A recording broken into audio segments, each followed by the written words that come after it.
Este video tiene por objeto mostrarles lo que es el principio de legalidad tributaria. Déjenme decirle que me divertí mucho haciéndolo. Quién sabe si logre que le entiendan algo al tema, pero al menos una sonrisa creo que sí van a obtener. Bueno, el principio de legalidad tributaria, muy a propósito puse a una jueza al principio, porque este principio ha evolucionado, involucionado o cambiado a partir de decisiones de la Corte y vamos a ver por qué ha hecho esa tremenda Corte. Primero, una distinción. Cuando hablamos de legalidad en el derecho, pues suena todo lo que suene, todo lo que tenga que ver con leyes es legalidad, ¿no? Entonces, conocemos legalidades administrativas, principio de legalidad de las contribuciones, etcétera. Entonces vamos a señalar las distinciones de las que vamos a partir. Primero, vamos a reconocer que hay una legalidad administrativa que deriva de los artículos 14 y 16 constitucionales y una legalidad tributaria que tiene que ver con las contribuciones y a partir del artículo 31, fracción cuarta también de la Constitución. ¿Qué es la legalidad administrativa? Propiamente la encontramos en el artículo 14 de la Constitución. Es que se los voy a leer por si es nuestro último año de ver este artículo. Dice, a ninguna ley se dará efecto retroactivo en perjuicio de persona alguna. Nadie podrá ser privado de la libertad o de sus propiedades, posesiones o derechos, sino mediante juicio seguido ante los tribunales previamente establecidos, en el que se cumplan las formalidades esenciales del procedimiento y conforme a las leyes expedidas con anterioridad al hecho. En los juicios del orden criminal queda prohibido imponer, por simple analogía y aún por mayoría de razón, pena alguna que no esté decretada por una ley exactamente aplicable al delito de que se trate. En los juicios del orden civil, la sentencia definitiva deberá ser conforme a la letra o a la interpretación jurídica de la ley, y a falta de ésta se fundará en los principios generales del derecho. El artículo 16 de la Constitución también nos da en algunos de sus párrafos una idea de la legalidad administrativa, aunque este artículo en general se suele relacionar más con un principio de seguridad jurídica, pero también va de la mano con el 14 y los párrafos que nos interesan para efectos de esta materia es el primero y el 16. Nadie puede ser molestado en su persona, familia, domicilio, papeles o posesiones, sino en virtud de mandamiento escrito de la autoridad competente que funde y motive la causa legal del procedimiento. En los juicios y procedimientos seguidos en forma de juicio en los que se establezca como regla la oralidad, bastará con que quede constancia de ellos en cualquier medio que dé certeza de su contenido y del cumplimiento de lo previsto en este párrafo. La autoridad administrativa podrá practicar visitas domiciliarias únicamente para cerciorarse de que se han cumplido los reglamentos sanitarios y de policía, y exigir la exhibición de los libros y papeles indispensables para comprobar que se han acatado las disposiciones fiscales, sujetándose en estos casos a las leyes respectivas y a las formalidades prescritas para los cateos.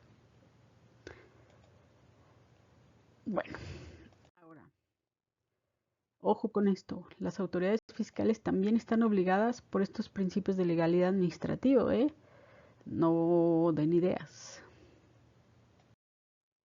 ¿Qué es entonces el principio de legalidad tributaria? Vamos a ver. El artículo 31, fracción cuarta de la Constitución, hasta agosto de 2024, no sé qué pase después, dice, son obligaciones de los mexicanos, 4, contribuir para los gastos públicos, así de la Federación como de los estados, de la Ciudad de México y del municipio en que residan de la manera proporcional y equitativa, y aquí viene, que dispongan las leyes. El principio de legalidad tributaria a lo largo de la historia de este artículo se ha desarrollado a partir de estas palabritas 4, que dispongan las leyes. ¿Qué ha significado a lo largo de su historia? Vamos a ver. Este principio se vincula con los denominados elementos esenciales de las contribuciones. Y vamos a ver de qué se tratan estos elementos.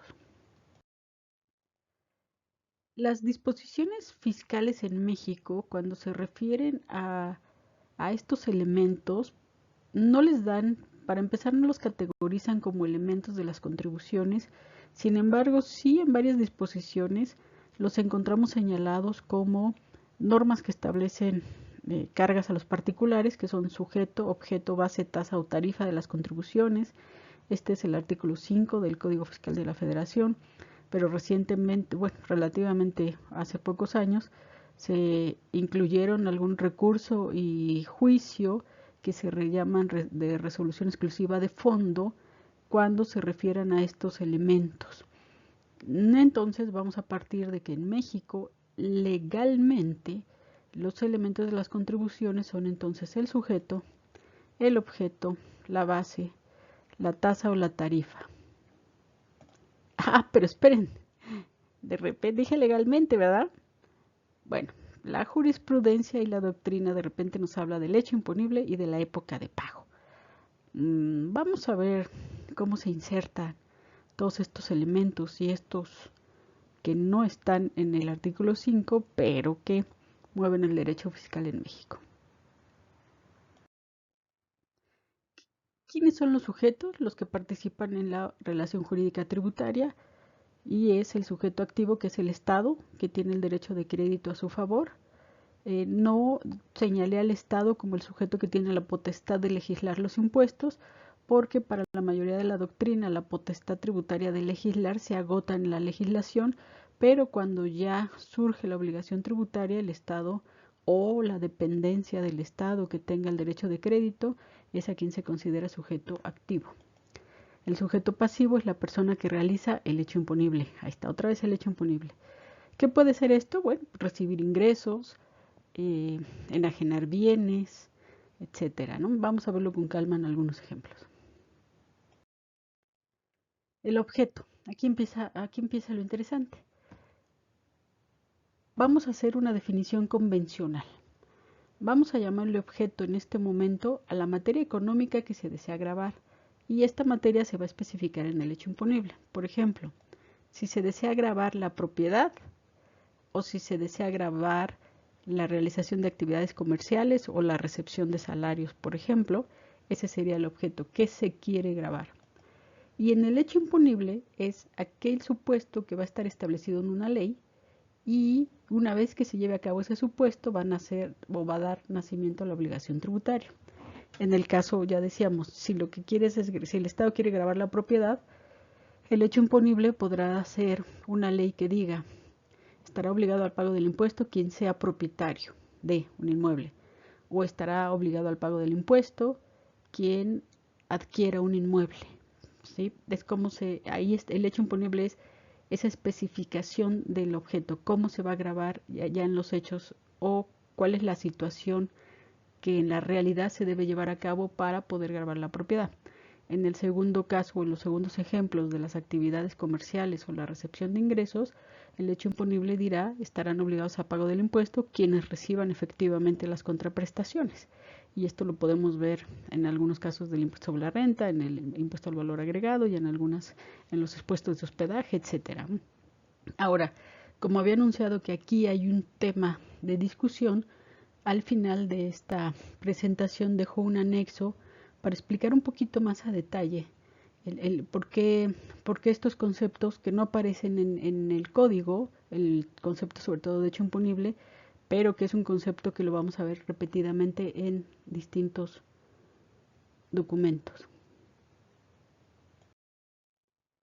La base, pues la podemos definir como una medida a partir de la cual se cuantifica el impuesto. Dice por ahí la doctrina que se aplica directamente al objeto material del hecho imponible. Por ejemplo, si en el impuesto sobre la renta el hecho imponible es obtener ingresos, la base va a ser una fórmula que nos va a permitir medir de esos ingresos qué es lo que se va a tomar en cuenta para determinar el impuesto. Por ejemplo, en el impuesto sobre la renta, otra vez, la base no es todos los ingresos que recibe una persona, sino primero aquellos que sean acumulables, a los cuales se le va a disminuir, por ejemplo, la PTU, bueno, la participación de los trabajadores en las utilidades, las deducciones permitidas, nos va a dar un primer resultado al que después se le van a poder disminuir las pérdidas de ejercicios anteriores hasta llegar a ya un concepto que actualmente se llama resultado fiscal, al cual se le va a aplicar una tasa, tarifa o cuota.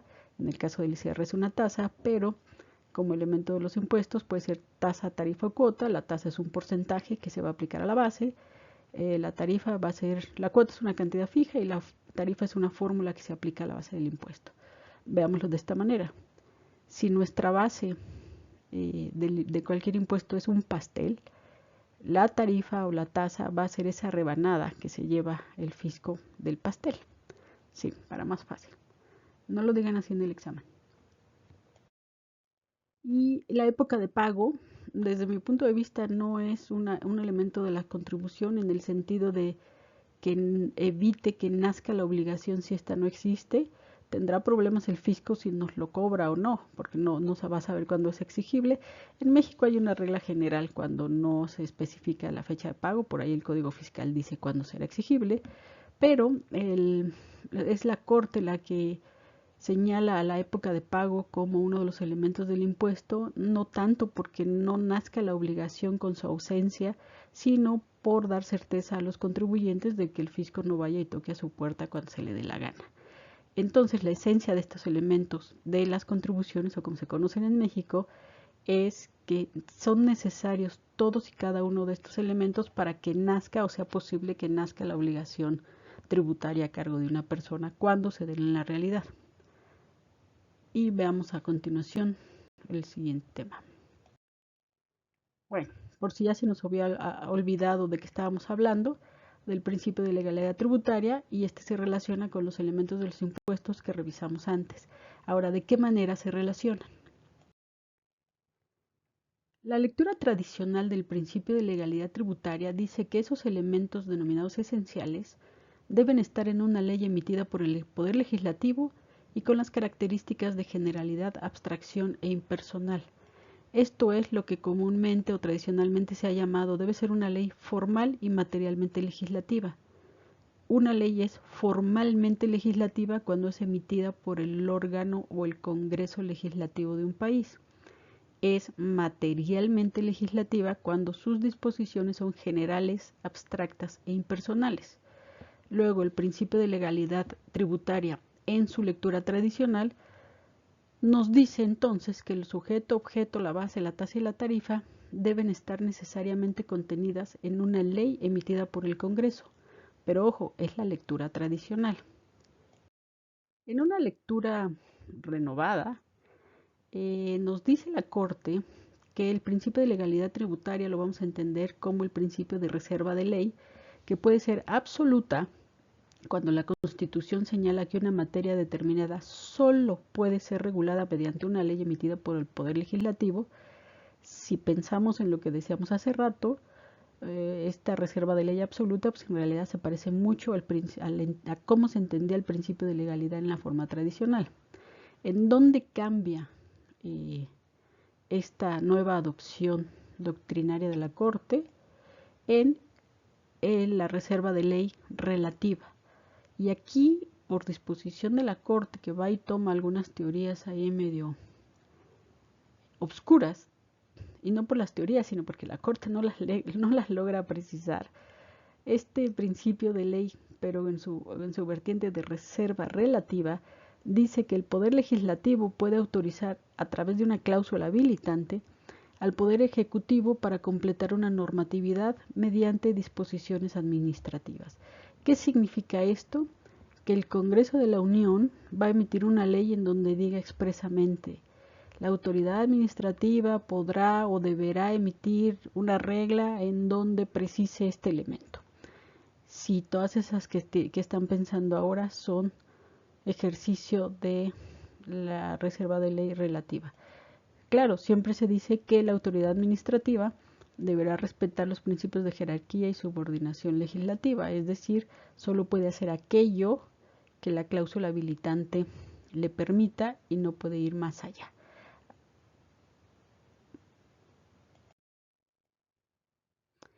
A partir de la adopción de esta teoría de reserva de ley absoluta y relativa, lo que hace también la Corte es que clasifica los elementos de las contribuciones para poder aplicar esta ley, este nuevo principio, y nos dice, bueno, es que los elementos de los impuestos no todos deben de estar regulados en una ley emitida por el Congreso de la Unión.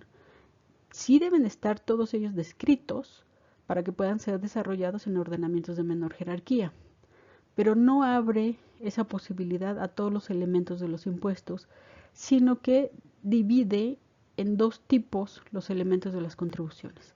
Y nos dice, van a haber unos elementos cualitativos en donde sigue aplicando la reserva de ley absoluta, siempre deben estar previstos y desarrollados en una ley formal y materialmente legislativa.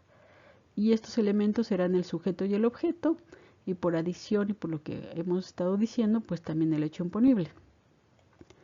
Y en cuanto a los elementos cuantitativos, es decir, aquellos que sirven para cuantificar la obligación tributaria, en este caso la base, la tasa, la tarifa o la cuota, sí pueden desarrollarse a través de una disposición administrativa. Es sobre estos elementos los que obligan a la Corte o los que hacen que la Corte decida la aplicación de la reserva de ley relativa. Y dice, ¿por qué? Porque en muchas ocasiones para cifrar el hecho imponible es indispensable realizar operaciones o acudir a aspectos técnicos y por lo tanto en este caso tratándose de la base, la tasa, la tarifa, la cuota, el Congreso Legislativo describirá los elementos básicos o describirá estos elementos, pero permitirá que la autoridad administrativa los desarrolle a través de disposiciones administrativas. Les dejo también en los anexos de esta presentación una explicación de cómo funcionan las cláusulas habilitantes, solo para no cortar la explicación. Bueno, entonces, si hiciéramos un resumen de cómo ha evolucionado el principio de legalidad, en su aspecto tradicional, los elementos de los impuestos deben estar en una ley formal y materialmente legislativa. Desde 1997, la Corte empieza a adoptar el principio de reserva legal, a veces de manera muy dogmática, simplemente dice, es evidente que en materia tributaria opera la reserva legal relativa, y si alguien encuentra de dónde salieron los lentes para ver evidente lo que no parece tal, nos cuenta, por favor. ¿Qué pudo haber pasado a partir de este año? Hay varios supuestos. Primero, la Corte se fue a buscar en derecho alemán sobre todo, que es un derecho cuyo federalismo es de avance administrativo, es decir, se le da mucha, o se le daba desde entonces, mucha injerencia a la autoridad administrativa, se trae de ahí las teorías. Otra hipótesis puede ser pues toda la apertura comercial que empieza a tener México a partir de estos años, pues hacen que se necesite mayor rapidez en la legislación, de manera que no es tan sencillo esperar a que termine una ley, pase por el Congreso para ser emitida, y bueno, se permite a las autoridades administrativas completar la legislación. Y también un elemento importante es que en efecto en ocasiones se necesitan elementos técnicos para determinar la base del impuesto. Vamos a ver un ejemplo que apoya esta idea. Y bueno, a partir de entonces la legalidad tributaria tradicional se convierte en una legalidad tributaria o reserva de ley, en donde se admite el principio de reserva de ley, que ya decíamos puede ser absoluta o relativa, dependiendo de los elementos del impuesto que se trate. Ahora, les decía que hay dos anexos que dejé pendientes para revisar unos temas que pueden ser controversiales sobre el objeto y el hecho imponible, a partir de que la legislación en México habla del objeto de los impuestos o el objeto de las contribuciones, pero la doctrina, que no sería tan relevante desde luego, pero sí la Corte, y ahí sí, y hasta el SAT llegan a utilizar el concepto de hecho imponible. Entonces vamos a ver de dónde deriva esto y estipulativamente cuáles vamos a asumir para no quedarnos ahí varados en los conceptos. Primero, el artículo 5 dice que las disposiciones fiscales que establezcan cargas a los particulares y las que señalen excepciones a las mismas, así como las que fijan las infracciones y sanciones, son de aplicación estricta. Se considera que establecen cargas a los particulares las normas que se refieren al sujeto, la base, tasa, tarifa y al objeto, que es a partir de donde comentaba hace un rato, la legislación habla de objeto, no solo aquí, sino en las leyes procesales, y vamos a ver de dónde viene de repente que el objeto es el hecho imponible. Algunas definiciones doctrinales dicen, por ejemplo, que el objeto del impuesto es la situación que la ley señala como hecho generador. Algunos autores dicen que es una circunstancia en razón de la cual ha lugar el pago del impuesto. Algunos dicen que el objeto de los impuestos es esa realidad económica sujeta a imposición, y ya desde ahí todo el mundo dijo algo diferente. Viene este autor, Sergio Francisco de la Garza, que debo decirles algo, La mayoría de los libros de derecho fiscal lo que hacen es un refrito de Sergio Francisco de la Garza, así es que si van a gastar su dinero en libros de derecho fiscal, sea de él, o váyanse por libros clásicos de teóricos que sí den ideas diferentes, porque si no lo único que van a hacer es comprar refritos. Sí, bueno, ni modo, lo dije, siempre lo digo y lo tendría que decir. ¿Qué dice Sergio Francisco de la Garza? Fíjense cómo dice, ya se habrá advertido que existe poca uniformidad y promiscuidad en el uso de nombres. El presupuesto o hipótesis es llamado a veces hecho generador, a veces hecho imponible.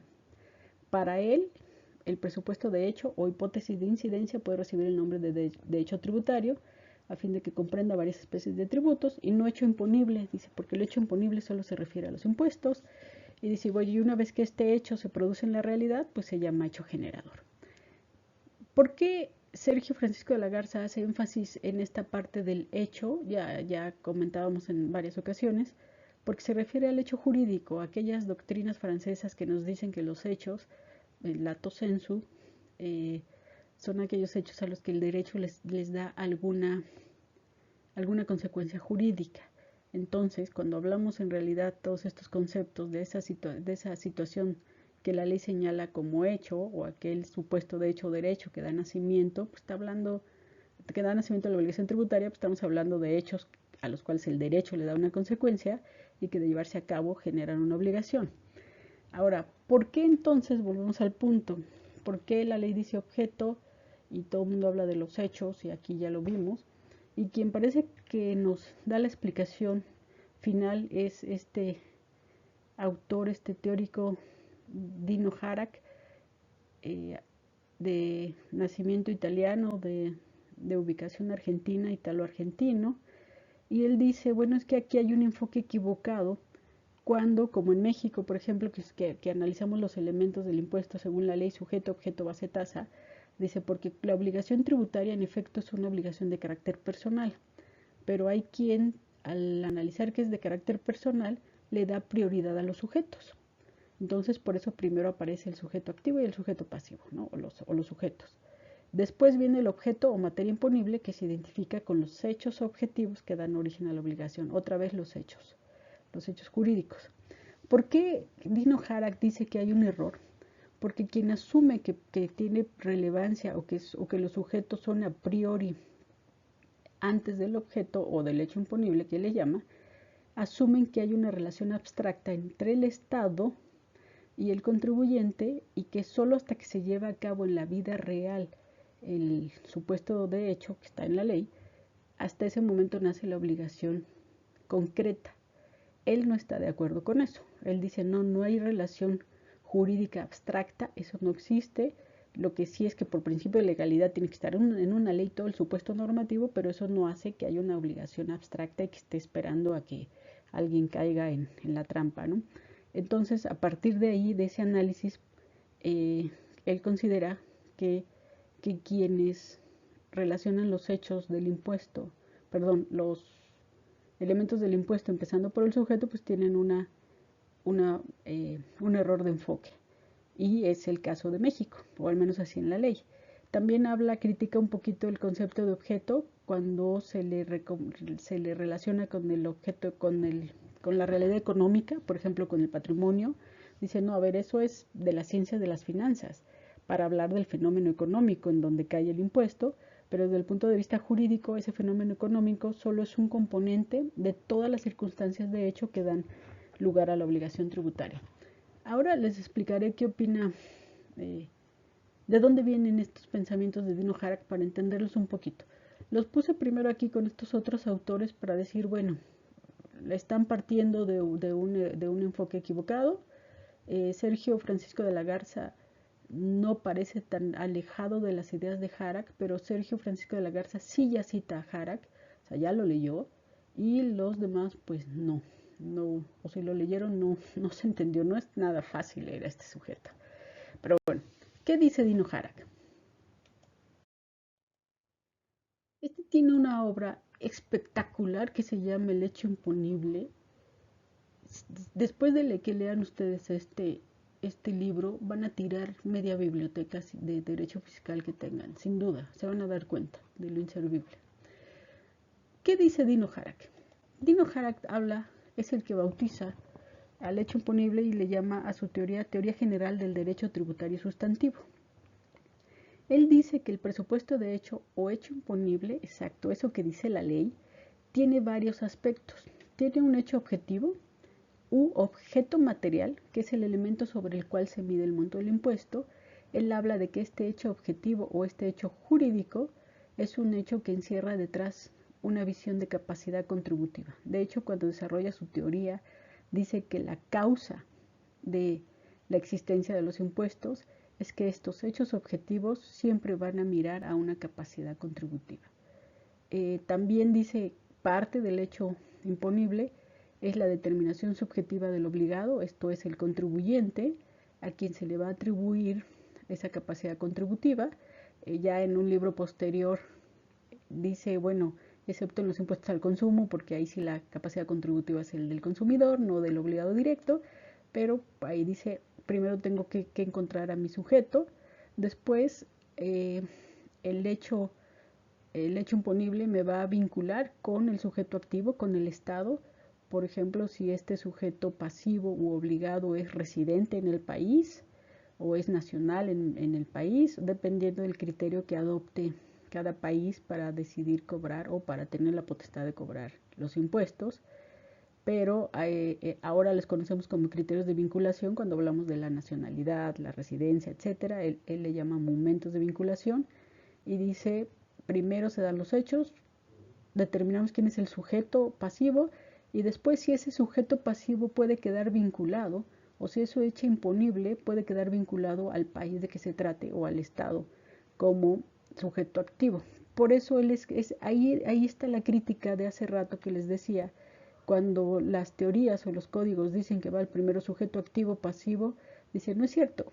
O sea, para que nazca la obligación tributaria, primero necesitas cuál es el hecho de que vas a imponer, cuál es el sujeto que quedaría obligado y después de qué manera el Estado queda vinculado a ese hecho imponible. Por eso critica esta clasificación que dimos hace rato y que tenemos en México en los códigos. Después la base de medición, que no cambia mucho a la base que ya les explicaba hace rato. También se debe limitar en el espacio y en el tiempo, por ejemplo en la Ciudad de México, en este año, etcétera. Y la cantidad expresada en suma finita, porcentaje, alícuota o aplicable a base, que es la tasa y la tarifa, ¿no? Dice, pero estos elementos no significa, aquí es donde está la crítica, el que estén en la ley no significa que haya una relación abstracta entre el Estado, acreedor y la persona, dice, porque esto es atendiendo a un principio de legalidad, pero esto cuando ya se da en la realidad, o lo que Sergio Francisco de la Garza decía, el hecho generador, cuando ya se dan en la realidad estos supuestos, entonces hasta ese momento nace la relación tributaria y en la relación tributaria estos son los aspectos de la relación tributaria, los sujetos, el objeto de la obligación que es el tributo y el presupuesto o hecho imponible que es todos estos aspectos que antes ya vimos. Aquí sí ya hay una relación jurídica y no antes. Bueno, si se dan cuenta, esto no tiene nada que ver con cómo hemos encontrado definido hecho imponible en varios lugares. Pero ahora, ¿cómo llegamos entonces al entuerto de qué estamos hablando en México? Ya Dino Harach nos dice que es por no haber considerado que la relación, por haber confundido que la relación tributaria, al ser personal, tiene como principales elementos a los sujetos, pero en un aspecto abstracto, y él dice no hay relación abstracta, tiene que darse en la realidad y es hasta ahí cuando ya surge la relación concreta, ¿no? Y ¿Cómo llevamos el entuerto en México? Ahí va. Llega la corte, si esa tremenda corte, y nos dice en una tesis, en cuanto a la elección del objeto de los impuestos, existe discrecionalidad absoluta a favor del legislador para decidir, desde el punto de vista político, cuáles son los supuestos de hecho o de derecho que de realizarse determinan la causación de un impuesto. Y entonces así vivimos por décadas. Bueno, pues el objeto, pues el supuesto de hecho o derecho de realizarse determina. Y después llega la corte y nos dice en otra tesis, no, a ver, el hecho imponible es la hipótesis jurídica o de hecho que el legislador elige como generadora del tributo, es decir, el conjunto de presupuestos abstractos contenidos en una ley de cuya concreta existencia derivan determinadas consecuencias jurídicas. A ver, esperen, ¿no dicen lo mismo? Porque entonces, objeto y hecho imponible van a ser esos supuestos de hecho que al llevarse a cabo en la realidad determinan la causación de un impuesto. Aquí es donde la Corte contribuye a la confusión de los conceptos. Yo creo que alguien leyó ahí media página de Jara que dijo, suena padre, y se lo trajo para acá. Si vemos a la luz de la teoría de Harak, esta definición solo es esto, los hechos objetivos, que él pone como uno de los aspectos de todo el hecho imponible. O sea que aquí la Corte ya nos dijo que el hecho imponible es igual al objeto, pero solo si nos vamos al creador de la teoría, pues él para Harak solo es el objeto material, y entonces aquí ya se hace la revolución y decimos, bueno, ¿y entonces de qué se trata? Y es a donde nos regresamos a lo que decíamos al principio. Para entendernos y porque finalmente también la Corte lo está entendiendo de esa manera, vamos a llamarle objeto por convencionalidad, por ponernos de acuerdo a esa materia económica que se quiere grabar. Eso que Harak dijo que esto no tiene que ver, que esto es de las finanzas públicas, no importa, así le vamos a llamar. Y entonces va a ser el objeto de los impuestos desde el punto de vista de lo que se quiere grabar, la propiedad, la venta, la obtención de salarios, etc. Y al hecho imponible, este supuesto de cuya realización depende el nacimiento de la obligación tributaria. Es ¿cuándo va a generar la obligación? Cuando se lleva este hecho imponible en la realidad, y ahí sí la mayoría de los autores acepta que cuando esto ya es real, se le va a llamar el hecho generador. Entonces, ¿cuándo se va a grabar? Bueno, cuando alguien ya sea propietario, cuando alguien ya la transmisión de inmuebles, o cuando alguien reciba los salarios, ¿va? Ni modo, les dije que era un cuento largo. Otro anexo que también dejé por allá señalado es el relativo a las cláusulas habilitantes. Esto es cuando, para ser operativo en la teoría de la reserva de ley, el Congreso deja a la autoridad administrativa la posibilidad de concluir o de desarrollar una legislación. Vamos a ver unos ejemplos de este tipo de cláusulas. ¿Qué significa una cláusula habilitante? Es cuando el Congreso le dice a la autoridad administrativa, oye, te invito a completar los elementos del impuesto, sería nuestro caso, pero no debes respetar el marco o parámetro asignado. O sea, el Congreso debe de dar un marco claro en donde se puede mover la autoridad administrativa. 2, debe respetar el principio de jerarquía y subordinación. Es decir, no puede salirse del marco ni legislar más allá de lo que se le dijo. Un ejemplo, esta Ley Federal de Derechos que habla de el pago de derecho del agua para quienes usen, exploten o aprovechen aguas nacionales, y dice de acuerdo a una zona de disponibilidad de agua en donde se efectúe la extracción. Y nos dice un artículo, se van a pagar por metro cúbico las siguientes cuotas conforme a la zona de disponibilidad de agua y la cuenca o acuífero. El artículo 231 nos dice que se va a aplicar una fórmula para determinar en cada uno de los acuíferos que sean motivo de explotación, y esa fórmula, los valores de esa fórmula los va a dar la Comisión Nacional del Agua, quien va a publicar anualmente cuáles son esos valores. Esta cláusula, en donde el Poder Legislativo le dice a la Comisión Nacional del Agua que será ella quien determine los valores, esta es la cláusula habilitante. Aquí es donde le dice, autoridad administrativa, tú vas a desarrollar uno de los elementos de la contribución, que en este caso es la base del impuesto a la cual se le va a aplicar las cuotas que están ahí. Entonces, ¿qué hace la autoridad administrativa? Dicta un acuerdo en donde da cada uno de los valores. La tabla es enorme, está incluso yo aquí puse nada más un ejemplo de una de las zonas.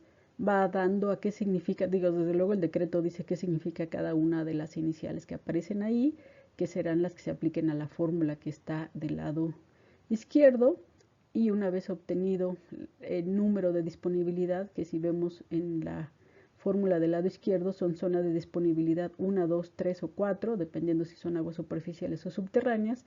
Bueno, pues una vez que estos valores que determina la Comisión Nacional del Agua, que es finalmente quien tiene el conocimiento de los mantos de las cuencas y los acuíferos y que da toda esta numerología, es la que finalmente va a ayudar a determinar la base del impuesto y decidir por cada contribuyente qué tipo de explotación está llevando para llevarse a cabo, ¿no? Entonces ahí está la cláusula habilitante, aquí está la norma administrativa del lado derecho, y cuando la autoridad administrativa emite algún ordenamiento a la cual tiene prerrogativa, porque así lo dijo el Congreso, siempre señala, ¿no? Me corresponde dar la fórmula prevista en el artículo 231, no lo hago de motu propio, sino porque tengo esa cláusula habilitante. Digamos, este sería un ejemplo de cláusula habilitante que explica la reserva de ley relativa. Ahora, un ejemplo de cláusula habilitante obscura puede ser aquella que viene dada de manera equivocada por el Congreso. Aquí hay un ejemplo, si bien no es de los impuestos, es un ejemplo muy claro, en donde se agrega este artículo al Código Fiscal de la Federación y se le dice a los contribuyentes que deberán de presentar alguna información de las conocidas operaciones relevantes, y lo único que dice el Congreso es en la forma oficial que aprueben las autoridades fiscales, no dice más. Entonces aquí es un marco normativo, es un marco de actuación a la autoridad fiscal bastante difuso, no se ve en dónde empieza y dónde acaba. ¿Qué hace la autoridad fiscal? Dicta una regla en la resolución miscelánea fiscal en donde dice algo muy interesante. Quedan relevados de declarar las operaciones cuyo monto acumulado en el periodo trimestral sea inferior a 60 millones de pesos. Y en la forma oficial que dicta o que emite para llenarse la información dice que el monto acumulado en el ejercicio sea inferior a 60 millones de pesos. Si hay una diferencia entre un monto trimestral de 60 millones que un monto anual de 60 millones. Y si ustedes se fijan, al tener un marco difuso, pues también la autoridad fiscal se va por donde sea. ¿Qué dice la Corte cuando llega a este análisis? Dice, bueno, sí es cierto que se permite la adopción de cláusulas habilitantes, pero para que respeten la garantía de seguridad jurídica se requiere que sea el texto legal el que determine y acote la materia y alcances de la actuación de la autoridad administrativa, es decir, este marco que les he estado poniendo en las cláusulas habilitantes. ¿Qué dice además la Corte? Que en la redacción del artículo, aquel que solo dice, ay, que lo decide el SAT, dice, no hay bases ni parámetros para que la autoridad defina la información, qué tipo de operaciones debe reflejarse. Es más, no hay dato o referencia para ver si los contribuyentes tienen un marco normativo que les sirva a la autoridad administrativa para definir los datos. ¿Qué dice también la Corte? Basta la lectura del artículo 31A para advertir que no hay elemento que permita definir qué tipo de información se refiere, qué tipo de operaciones deben reportarse. No se establece ni siquiera si es información contable, si son las relacionadas con enajenaciones, ingresos e egresos.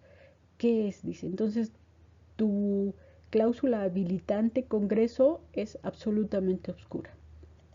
Cuando analiza entonces las reglas, y tanto la regla como el formato que dice la Corte, bueno, ni la regla ni siquiera se puede advertir cuáles son las operaciones relevantes, cuál es el marco de definición empleado por la autoridad hacendaria.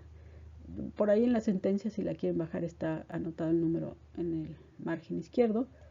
Y cuando entra la Corte a ver cómo se llena el formato, dice, bueno, ni siquiera puedes saber cuáles son las operaciones relevantes si no entras ni accedes al vínculo del SAT. pero ya con tu registro federal de contribuyentes y la firma electrónica, o sea, previamente no puedes saberlo. Entonces dice, esta información está reservada a quienes accedan al sistema, dicen todo, y esto evidencia que la definición y delimitación está dada únicamente por la autoridad administrativa. Dice, a la autoridad administrativa le dejaste hacerlo todo.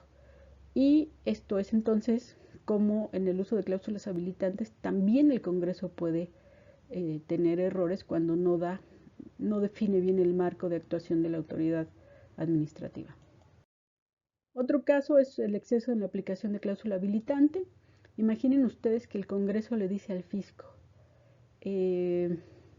mira, este es el marco a partir del cual tú vas a desarrollar algunos parámetros o las figuras que yo te deje.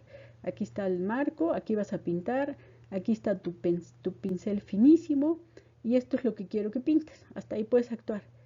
Y llega el SAT y dice, no se diga más. Agarra su brocha y dice, pues esto es, ¿no? Ya.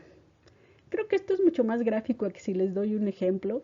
Lo único que les puedo decir es que el exceso en la aplicación de la cláusula habilitante se da todos los días por el fisco. Pueden ustedes buscar ejemplos y ejemplos y ejemplos. Lo único que busquen es regla, resolución miscelánea fiscal, principio de jerarquía, reserva de ley, es inconstitucional porque viola el principio de legalidad tributaria. ¿Por qué? Porque todo el tiempo hace esto el fisco. Todo el tiempo excede aquello que le dice el Congreso que debe hacer. Está bonita esta lámina. Si quieren más casos concretos, hay un artículo que precisamente habla del oscuro papel de la miscelánea y lo pueden buscar ahí con estos datos. México Offshore, el oscuro papel de la miscelánea fiscal. Hay una buena cantidad de ejemplos sobre los excesos en que incurre el fisco, ya sea por legislar. Recuerdan ustedes que de acuerdo al principio de reserva relativa, solo puede detallar aspectos de la base, la tasa y la tarifa.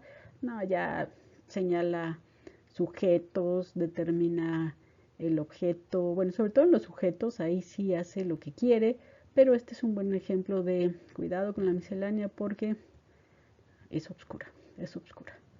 Y bueno, ahora sí me tardé un poquito, pero creo que el tema... Cuídense mucho.